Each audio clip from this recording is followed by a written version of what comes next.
Good day, everyone.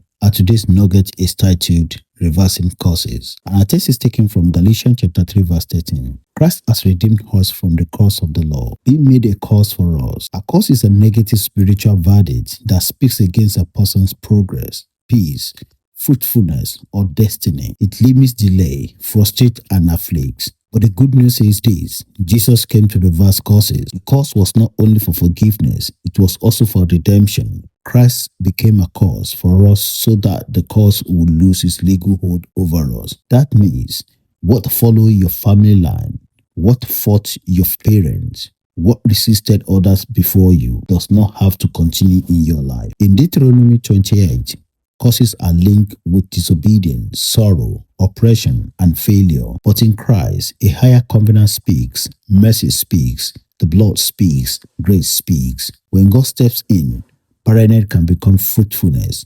When God steps in, shame can become honor. When God steps in, stagnation can become progress.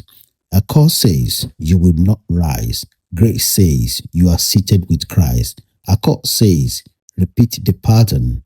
The blood says it is broken. Beloved, you are not called to live under what Christ already died to break. In Christ, you are redeemed, released, and repositioned. Brethren, check your stand.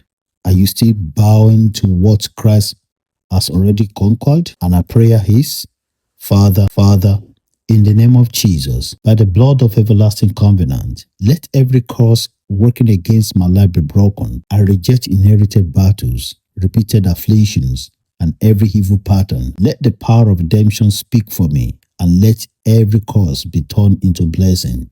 In Jesus' name, amen. Have a good day, everyone.